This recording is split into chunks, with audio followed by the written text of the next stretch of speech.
아멘. 자, 우리 신약 성경의 개론 중에 예수 그리스도에 대한 말씀을 나누었습니다. 우리 예수 그리스도는 진짜 놀라우신 인격을 가지신 분입니다.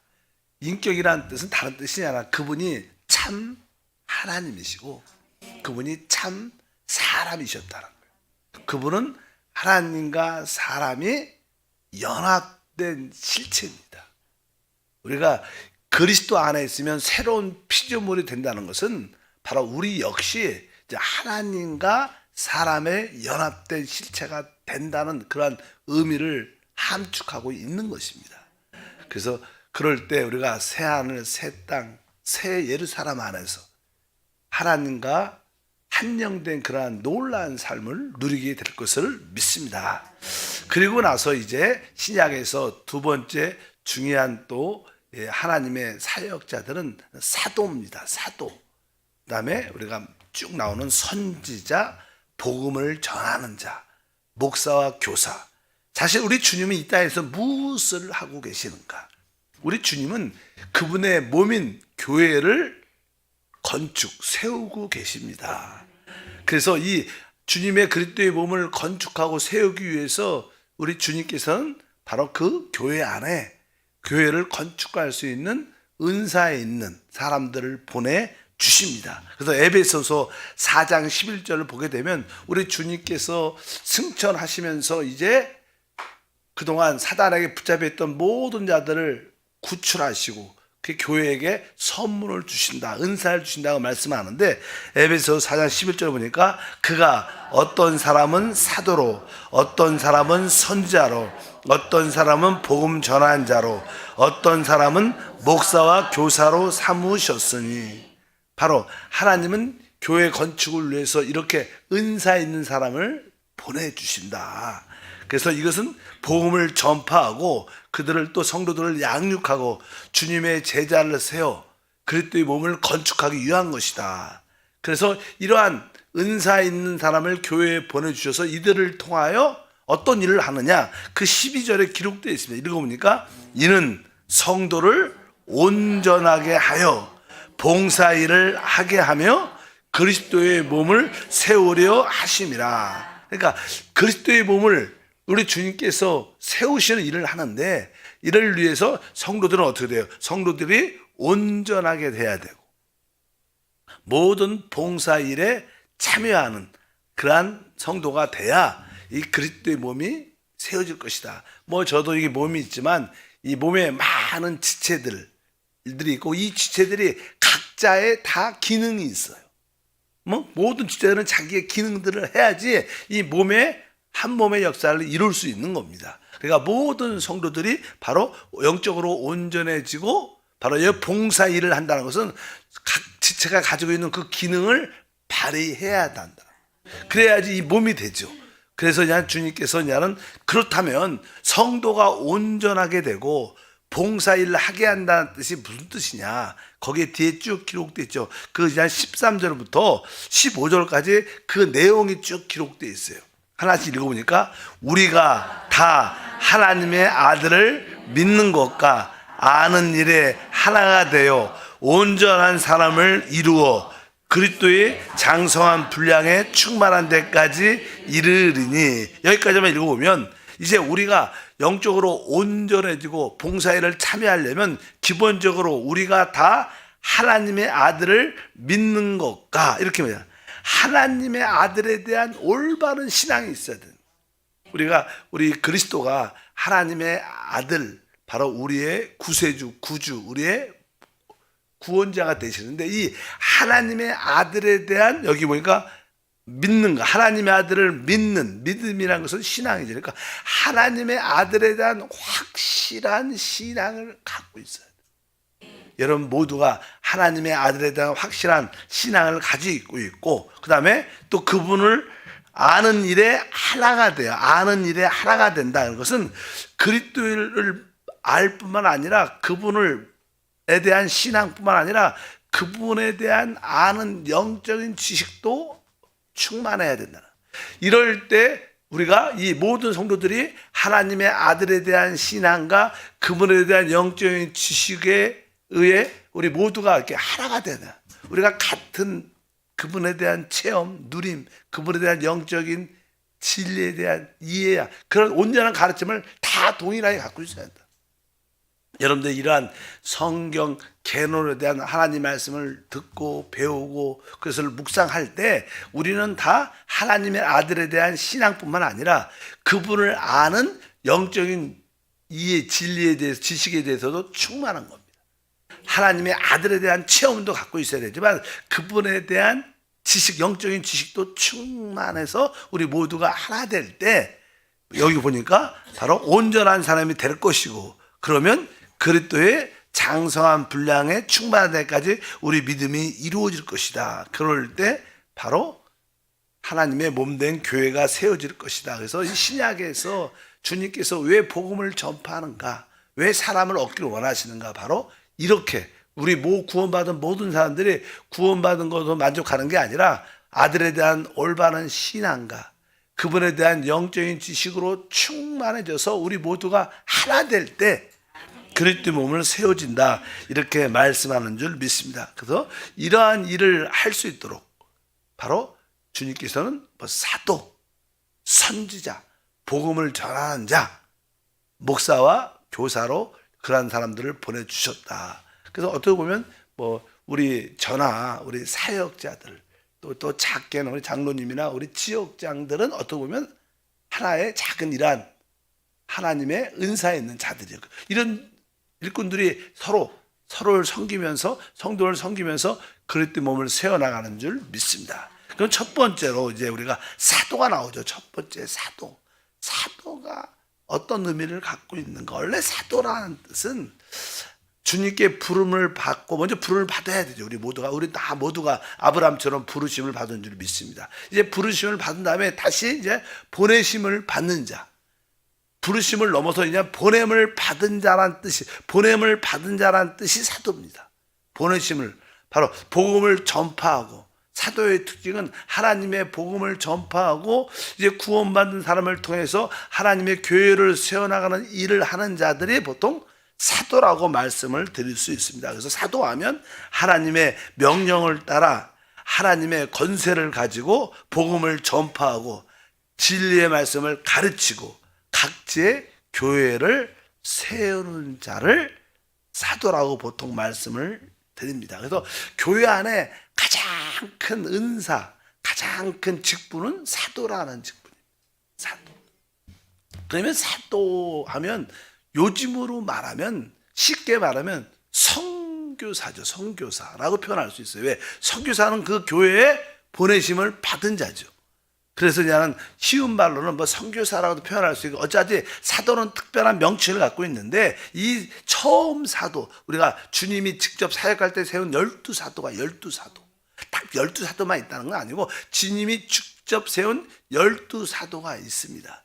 그래서 나는 그 사람들은 특별한 어떤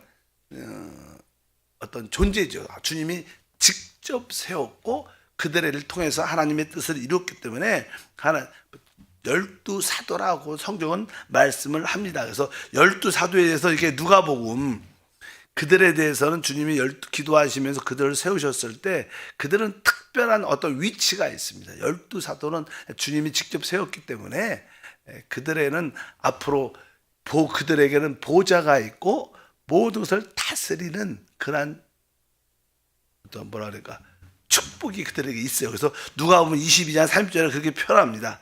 너희로 내 나라에 있어 내 상에서 먹고 마시며 또는 보좌에 앉아 이스라엘의 12지파를 다스리게 하려 하노라. 특별히 12사도에 대해서는 주님께서 특별히 각별하게 앞으로 너희에게도 보좌가 있을 것이고, 사실 다스리는 축복, 12지파를 다스리는 그러한 권세도 갖게 될 것이다. 그래서 12사도에게는 특별한 그런 위치가 있는 것을 성경에서 볼 수 있습니다. 근데 알다시피 12사도 중에서 유다라는 사도가 주님을 팔고 배반을 하죠.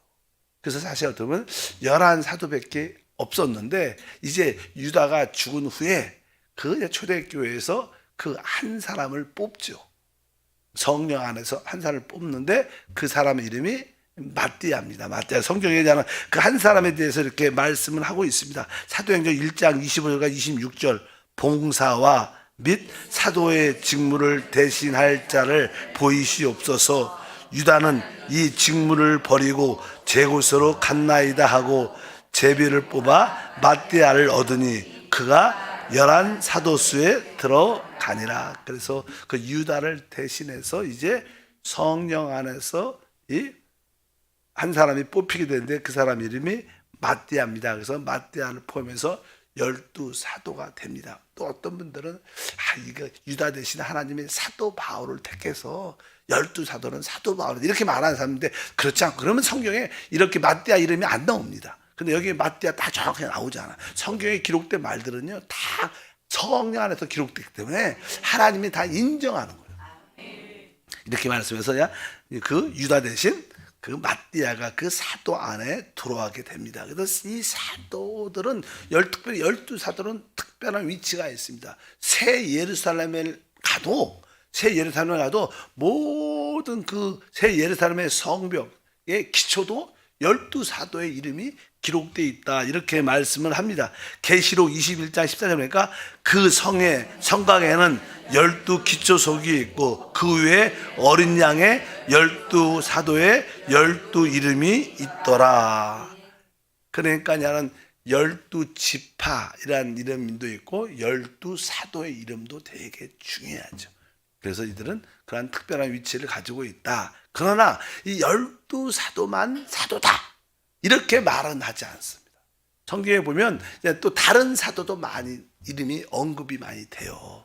특별히 12 사도는 주님이 공생애 할 때 뽑은 자들을 의미하고, 또 이제 그분이 성령으로 이제 하나님의 일을 해야 될 거 아니에요. 그래서 교회 안에 사도의 직분을 가진 그런 은사인 사람들도 보내주시니까 하나님께서 또 그런 많은 사람을 세우는 그런 이야기가 기록되어 있습니다. 그러면 아까 우리가 에베소서 4장 12절에 다시 한번 읽어보니까 그가 어떤 사람은 사도로, 어떤 사람은 선자로, 그러니까 그가 어떤 사람은 사도로, 그러니까 이것을 우리 주님께서 부활 승천하셔서 이제 교회 안에 이러한 직분인 자를 보내주셨다는 거예요. 그러니까 이것은 뭐예요? 12 사도를 지칭하는 게 아니라 하나님의 교회를 건축하기 위해서 또 사도, 선지자, 이런 은사 있는 사람들, 복음 전하는 자, 목사와 교사를 주셨다, 이렇게 말씀을 하죠. 그래서 그냥 사도행전 13장에 보면은 성령께서 안디옥 교회에서 특별히 2 사람을 뽑습니다. 분별해서 그들을 내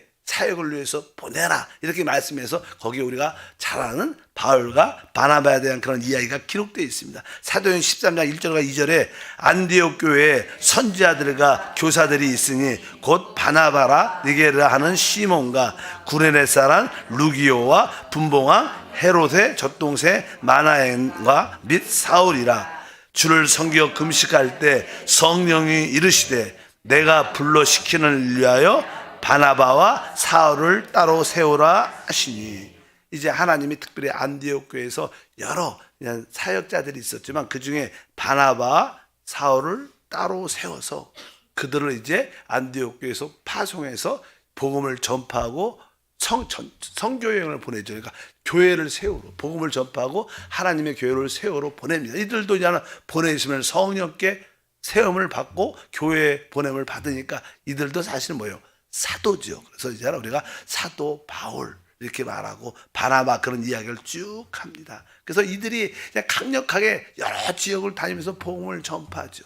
사도행전은 그 2 사람에 대해서 뭐라고 말하냐? 그게 14장 4절에 보니까 그들이 나는 이고니온에 가서 복음을 전파할 때 성경이 이렇게 기록합니다. 14장 4절에 그 시내의 무리가 나뉘어 유대인을 따른 자도 있고 2 사도를 따른 자도 있는지라. 그러니까 성경에 뭐라고 써있어요? 그 2 사람을 2 사도를 따른 사람, 반대하는 사람도 있고 유대인을 따른 사람도 있지만 이 2 사도를 따른 사람도 많이 생기게 됩니다. 그러니까 이 2 사람을 뭐라 그래요?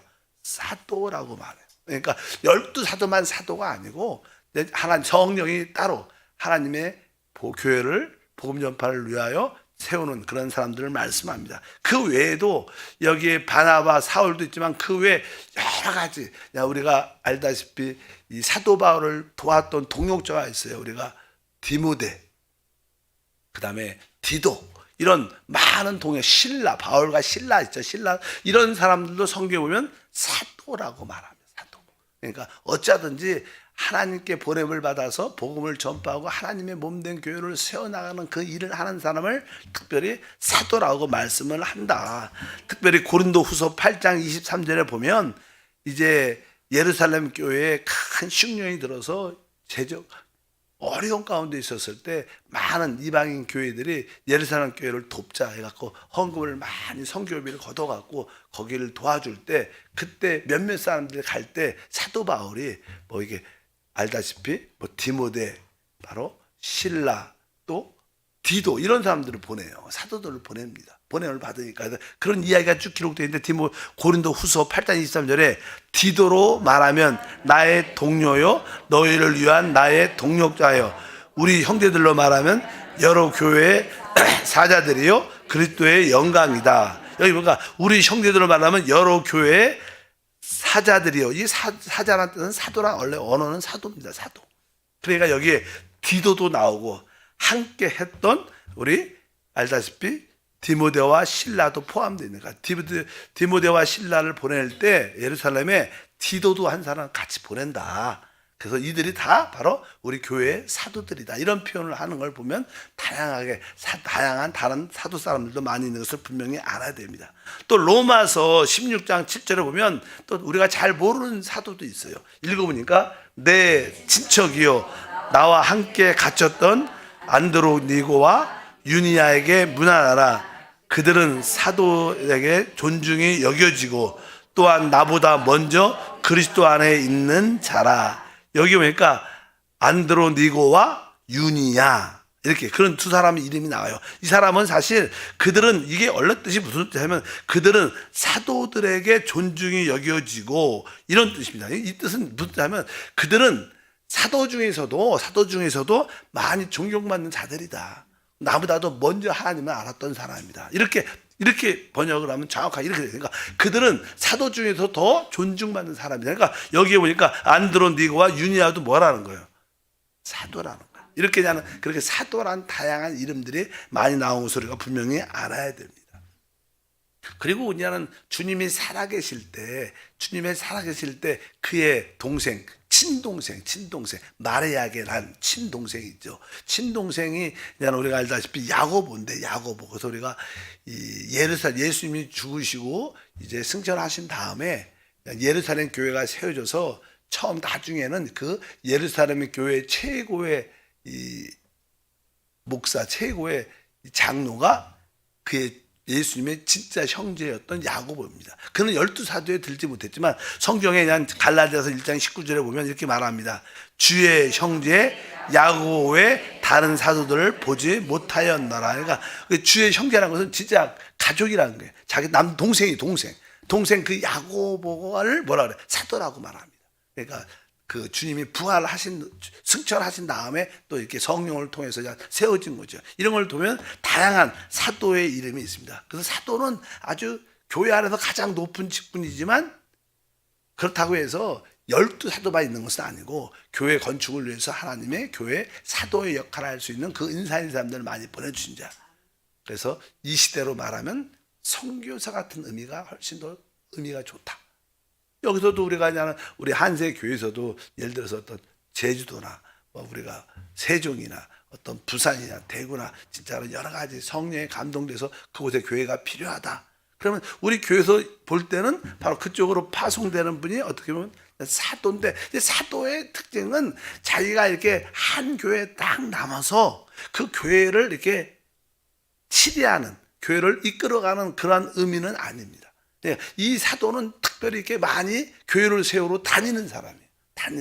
전도자처럼 다니는 사람을 특별히 사도의 의미를 훨씬 더 많이 둡니다.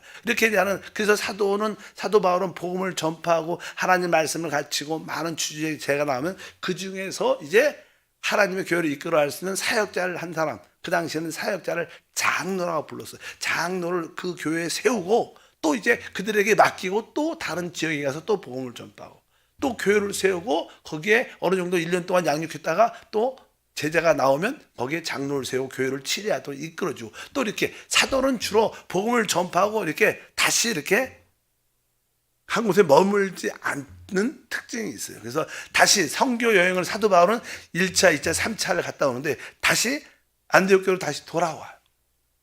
어느 정도 또 교회에서 또 가르치는 은사로서의 사역을 하다가 또 때가 되면 또 다시 한번 또 다시 나가서 복음을 전파하는 사도는 그렇게 특징이 있습니다. 한 교회를 이렇게 딱 맡아서 계속 한다는 의미는 바로 사도로서 이렇게 어떤 의미가 아니라 계속 이렇게 복음을 전파하고 다니는 사람의 의미가 훨씬 더 많다 이렇게 말씀을 드릴 수 있습니다.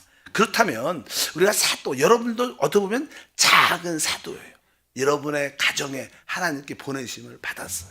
여러분의 직장과 사업장에 하나님의 보내심을 받았어요. 어떻게 보면 여러분들도 여러분이 사는 그 지역에 이 군포, 여러분들이 수원, 의왕에 산다면 바로 이 수원 지역에 하나님의 보내심을 받은 것. 그래서 이곳에 있는 줄 믿습니다. 그러면 사도의 특징, 내가 사도인 걸 어떻게 알 수 있냐? 사도의 특징이라고 말씀. 사도 바울은 자기가 사도임을 고백할 때 이렇게 고백을 했습니다. 고린도 후서 12장 11절과 12절에 보니까 내가 어리석은 자가 되었으나 너희가 억지로 시킨 것이니 나는 너희에게 칭찬을 받아야 마땅하도다. 내가 아무것도 아니나 지극히 크다는 사도들보다 조금도 부족하지 아니하니라. 사도의 표가 된 것은 내가 너희 가운데 모든 참음과 표적과 기사와 능력을 행한 것이라. 이 사도 바울이 사역을 할 때 막 그 당시도 12사도만이 진짜 사도다 막 그렇게 자꾸만 하니까 12사도에 대한 그 인식이 있을 거 아니에요. 그래서 사도 바울이 성령께 보내고 사도가 됐는데도 많은 어떤 교회는 또 유대인들이 와서 시기와 질투하는 사람들이 사도 바울의 그 권위를 인정을 안 하는 그런 말이 있어요. 그러니까 이런 표현을 하는 거예요. 내가 어리석게 내가 내 자신을 더 자랑도 하겠다 막 그러면서 나는 지극히 다르게 큰 사도들보다 내가 더 부족하지 않다. 그냥 하도 그냥 당신은 진짜 사도가 아니다 막 이런 얘기를 자꾸 하니까 답답하니까 그런 이야기를 하는 겁니다. 진짜 근데 사도의 표가 무엇인가? 사도의 표는 뭡니까? 모든 참음과 따라할까요? 모든 참음. 이 사람에 대해서 핍박과 반대해서 환영하지 않는 모습에 대해서 끝까지 견딜 수 있어요. 이 복음을 전하고 하나님의 교회를 세우려면 모든 사람이 따르지 않죠. 거기에 대한 반대와 핍박과 많은 어떤 시기와 질투가 있는데 그러한 모든 어려움도 기꺼이 참을 수 있어요. 그래서 사도의 첫 번째 가장 귀한 표가 무엇인가? 모든 참음. 여러분도 여러분 가정에 대해서 모든 배우자에 대해서 자녀에 대해서 가족에 대해서 참을 수 있어야 돼요. 여러분의 봉사하는 그 모든 봉사나 기간뿐만 아니라 여러분의 지역 식구에 대해서 어떻게 해야 돼요? 끝까지 참아야 돼요. 모든 참음. 그럼 여러분들은 사도의 표를 가지고 있는 거예요. 여러분에게 모든 참음이 있으십니까? 그건 뭐예요? 사도의 어떤 표라고 말씀드릴 수 있고 뒤에 보니까 또 표적, 기사, 능력. 우리가 보통 사도하면 표적도 나타나고 능력도 나타나고 막 이렇게 기적도 나타나야 된다고 생각하지만 맞죠? 그런 것이 많이 나타납니다. 그러나 첫 번째는 뭐예요? 모든 일에 모든 사람에 대해서 참을 수 있는 능력. 내가 하나님의 나라를 보고 하나님의 교회를 보면 교회를 위해서 참을 수 있는 거예요. 견딜 수 있는 거예요. 이것이 진정한 사도의 표인 줄 믿습니다. 저도 그냥 선교사 때 보면 진짜 선교사 때는 복음을 전할 때 기적도 진짜 많이 나타나고 표적도 많이 나타났어요. 진짜로 많은 사람들이 치유도 받고 아마 처음에 가서 그런 것 같아요. 처음에 가서 우리 여의도 순복음교회도 처음에 세워질 때는 놀라운 기적과 표적이 많이 일어나 조용히 목사님. 근데 이렇게 30년 50년 되면 그렇게 날마다 기적이 일어나면 이 세상이 뒤집어지지. 근데 그런 뜻은 아니니까 우리는 이제 치유도요. 우리 안에 생명의 그리스도 때문에 치유가 될 수 있어요. 여러분 어떠한 병으로 내 안에 생명에서 그리스도가 있는데 그분을 체험하고 누리면 우리는 생명의 풍성함을 이길 수 있는 거예요. 근데 믿음이 없으니까 하나님이 이렇게 은사적으로 막 안수해갖고 기도해갖고 탁탁 나지. 이것이 너무 영적으로 성장하면 우리는 어린아이가 아니니까 우리는 뭐예요? 이제 그런 거 믿지 않아도 주님이 함께 계시면 알아요. 그 처음에 복음을 전할 때 특별히 사도들에게 이러한 표적과 기적과 은사도 많이 능력도 나타납니다. 그러나 우리가 그런 표적 신앙을 구하면 안 되고 이제 여러분들이 오직 믿음으로 치유받고 믿음으로 축복을 누리는 그런 일꾼이 된다면 여러분들도 작은 사도다. 따라할까요? 나는 작은 사도다. 여러분과 직장과 사업장, 이 군포, 의왕, 수원을 위해서 하나님이 여러분을 보내신 줄 믿습니다. 무엇으로? 복음을 전하고 그리스도의 몸을 건축하라고. 하나님 감사합니다. 다시 한번 예수 그리스도를 넘어서 이제 우리 모두 가운데 우리가 조금은 사도로 또 선지자로 복음을 전하는 자로 또 목사와 교사로 부름을 받아 그리스도의 몸을 세워나갑니다. 하나님이 주신 그 달란트 기능을 최고로 사용해서 하나님의 뜻을 이루게 하옵소서. 주 예수 이름으로 기도합니다. 아멘. 하늘에 계신 우리 아버지여, 이름이 거룩히 여김을 받으시오며 나라가 임하시오며 뜻이 하늘에서 이루어진 것 같이 땅에서도 이루어지리라. 오늘 우리에게 일용할 양식을 주시옵고 우리가 우리에게 죄 지은 자를 사하여 준 것 같이 우리 죄를 사하여 주시옵고 우리를 시험에 들게 하지 마시옵고 다만 악에서 구하시옵소서. 나라와 건세와 영광이 아버지께 영원히 싸움나이다. 아멘.